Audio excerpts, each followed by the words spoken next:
자, 오늘은 제가 전세자금 대출에 관해서 말씀드릴 거예요. 제가 지난번에 영상 촬영한 전세자금 대출 시청자 목록을 보니까 사회초년생님 분들께서 많이 봐주셨더라고요. 아무래도 주택임대차를 많이 해본 경험이 없으시기 때문에 그랬을 거라고 생각이 들어요.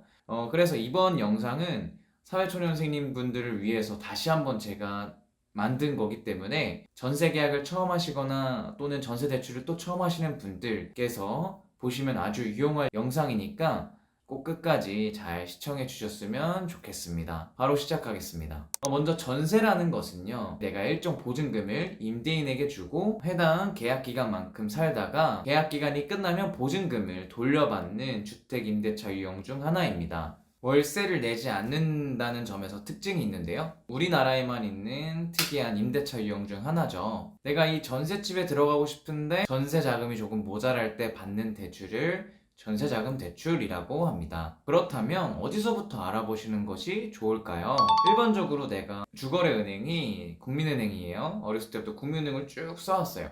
그럼 나는 국민은행의 실적도 있고 거래 이런 내역들도 있고 아무래도 혜택을 좀 주지 않을까 해서 국민은행으로 바로 가서 전세자금 대출을 알아보면 큰 오산입니다. 여러분, 우리나라의 전세자금 대출 종류는 크게 두 가지로 나뉩니다. 하나는 기금재원 대출, 하나는 은행재원 대출, 이렇게 크게 두 가지로 나뉘는데요. 쉽게 말해서 나라 돈으로 대출해주면 기금재원 대출, 그리고 은행 돈으로 대출해주면 은행재원 대출, 이렇게 생각하시면 돼요. 일반적으로 버팀목 전세자금, 중소기업 청년대출, 중기청이라고도 하죠. 청년 전용 버팀목 전세대출, 신혼부부 뭐 이런 것들은 다 기금재원 대출이라고 보시면 됩니다. 내가 조건만 된다면 기금재원 대출로 대출 진행을 하시는 것이 맞습니다. 만약에 내가 중소기업 청년대출, 중기청이라고 하는 그 대출에 조건이 맞다면요, 1억을 1%에 이용할 수 있는 혜택이 있어요. 여러분, 요즘 시중은행 전세자금 대출 금리가 오늘 11월 22일 기준으로 현재 시점의 금리가 제가 아까 드렸던 게 5%대도 있었고 신한은행은 4% 초반대도 있었지만 어찌 되었건 간에 1% 금리라는 것은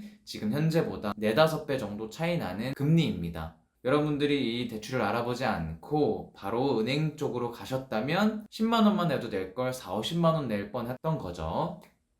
그죠? 어찌되었든 제가 기금재원 대출 조건에 대해서는 밑에 정리를 해드릴 거고 이 영상으로도 조금 이따가 설명드릴 건데요. 이런 조건들이 내가 부합하지 않는다면 은행재원 대출로 가야만 하겠죠. 일반적인 은행재원 대출의 경우에는요, 대상 목적물을 담보로 하는 대출이 아니기 때문에 보증기관에서 보증서를 발급받은 걸로 대출이 이루어지게 됩니다. 따라서 은행과 나 사이에 보증기관이 있는 것이지요. 먼저 내가 보증기관에 가서 보증서를 발급받아서 그 보증서를 들고 은행에 가야지 대출을 해주는 시스템입니다. 일반적으로 보증기관이라 함은 세 가지 정도로 제가 말씀드릴 수 있는데요. 하나는 주택도시보증공사, 한국주택금융공사, 그리고 서울보증, 이렇게 세 가지 보증기관이 있습니다.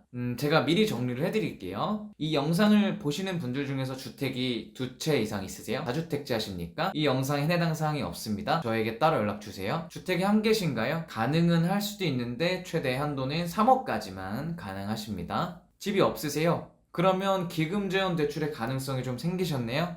만 34세 미만이시기도 하고 그러시다면 무조건 기금재원 대출 신청 넣고 되는지 안 될지는 은행에 좀 맡겨보세요. 어느 정도 선은 이거는 케이스 바이 케이스긴 합니다만 은행 대출을 진행해주는 그 직원 재량에 따라서 조금씩 조정을 해주거나 지금 내가 만약에 회사를 다니고 있다면 그 급여 주는 그 부서라고 해야 되나요? 그런 데서 조금씩 수정을 해줘서 내가 대출을 받을 수 있게끔 협조적으로 해줄 수도 있으니까요. 소득뿐만이 아니라 여러 가지 해당 사항이 있겠지만 내가 집이 없고 만 34세 미만이라면 무조건 일단 기금지원 신청하고 안 되면 그때 이제 은행 지원 알아보시면 됩니다. 그러니까 보증기간 알아보시면 돼요. 네, 깔끔합니다. 아닌가요? 어쨌든 그러면 이제 부동산 계약 절차에 관해서 말씀을 드릴게요. 첫 번째로는 대출 사전 상담을 하기 위해서 부동산을 통해 원하는 전세 매물을 고른다입니다. 사전 상담도 대상 목적물이 있어야지 심사가 가능하겠죠.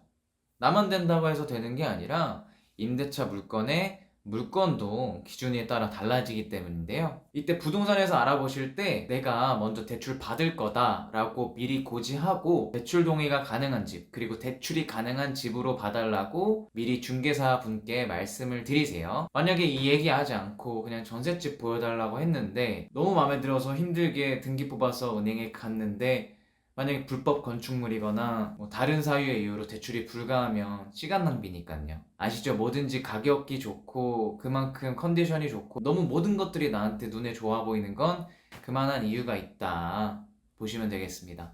이렇게 원하는 집을 중개사와 함께 고르셨어요. 그러면 그 중개사 분께 등기부등본 하나 떼주세요. 왜냐하면 제가 이거 등기부등본 들고 은행에 가서 제가 대출이 되는지 안 되는지 사전 심사를 해보려고 합니다 라고 하면 중개사 분께서 웬만하면은 등기를 뽑아 주실 거예요. 왼쪽 밑에 열람일시 보시면 언제 뗐는지까지 나올 수 있으니까 가장 최근에 뗀 등기부등본을 가지고 은행에 가셔야 합니다. 만약에 중개사 분께서 안 되는데요 하면 본인이 직접 떼시면 됩니다. 900원인가 1000원도 안 하는 수수료로 뗄 수 있어요. 혹시라도 모르시는 분은 제가 옛날에 조금 이상하게 찍은 등기 떼는 법 영상이 있는데 그거 참고하셔도 되고요. 어쨌든 사전 심사를 꼭 해야 되겠죠. 사전 심사를 안 하고 계약을 하면 그 책임은 누구에게 있을까요? 네, 계약금을 날리는 미연의 불상사를 방지하기 위해서 다 이런 힘들더라도 복잡한 절차들을 거치는 거예요. 왜냐하면 내 계약금, 나의 돈, 내 시간보다 더 중요한 건 없으니까요. 네, 두 번째로 이제 그래서 사전심사 승인이 났어요.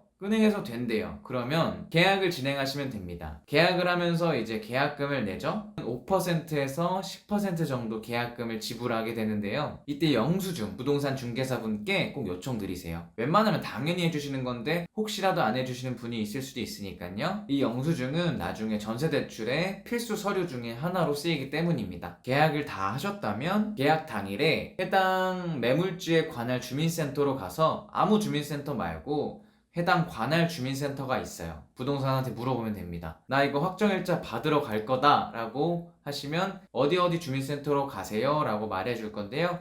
해당 주민센터로 가셔서 신분증, 계약서 두고 가시면 바로 확정일자 찍어주실 거예요. 이것이 무조건 있어야지 대출이 진행될 뿐만 아니라 추후에 나의 전세금과 권리에 대해서 보호를 받을 수 있어요. 일반적으로 대출 심사 기간은 한 10영업일 정도, 그러니까 한 2주 정도라고 생각을 해주시면 되는데요. 아무래도 내가 대출이 처음이다, 준비해야 될 서류들이 많으면 시간이 조금 촉박하게 느끼실 수도 있어요. 그러니까 여유롭게 한 달 정도 전에 해주시는 것이 맞고요. 이 한 달이라는 시간은 잔금일로부터 한 달이에요. 잔금일이라는 것은 이삿날이라고 생각하시면 됩니다. 이제 계약도 다 마무리됐고 대출 승인도 났고 잔금일이 다가왔어요. 우리는 이미 계약할 당시에 계약금 10%를 냈기 때문에 예를 들어서 내가 2억 전세 매물에 들어간다고 가정을 할게요.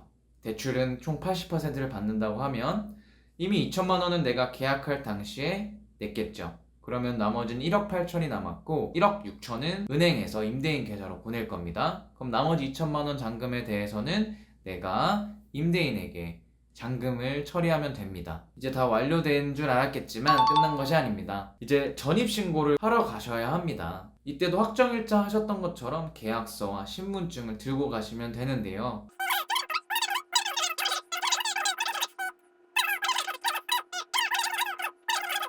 여러분들 제가 이거 딱 하나만 말씀드릴게요. 전세 매물을 보실 때 되게 많은 매물을 보실 거잖아요. 처음이라면 더 그러실 거예요. 처음인데 내가 이거 하나 보고 이거 너무 좋아 해서 바로 계약해 버릴 수도 있겠지만 일반적으로는 이 매물도 보고 저 매물도 보고 다른 매물도 보면서 비교해 보잖아요. 웬만하면 같은 지역에서요. 그런데 내가 같은 지역에 비슷한 가격에 비슷한 위치인데 가격에 비해 너무 컨디션이나 여러 가지 조건들이 좋아 보이는 게 있어요. 가격에 비해 컨디션, 뭐 평형대, 뭐 옵션들 이런 것들이 너무 좋아 보여요. 그러면 한 번은 의심을 해봐야 됩니다, 요즘. 특히나 이 영상을 보시는 분들 연령층이 분명히 사회초년생님 분들께서 많을 텐데요.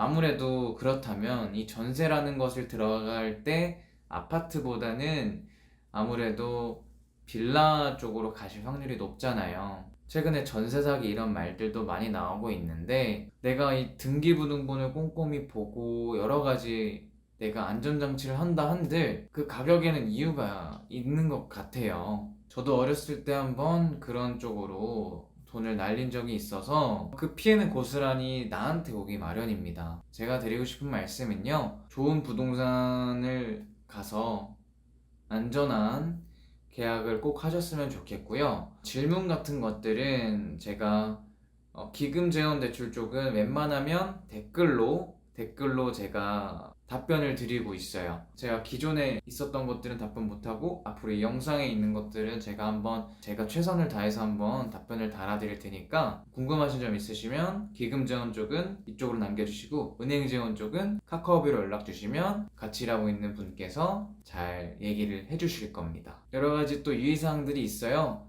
당연히 살고 있는데 전입을 빼면 안 되기도 하고 등기부등본을 봐야 되기도 하고 계약서 특약사항에 아까 말씀드린 전입신고가 다음날 00시부터 효력이 발생하기 때문에 그 전까지 임대인은 다른 권리관계나 융자를 추가적으로 받지 않는다 이런 여러가지 주의사항들이 있습니다. 그런 것들은 제가 밑에 더보기란 거기 설명란에 그런 특약사항 내용이라든지 댓글로 좀 남겨드릴게요.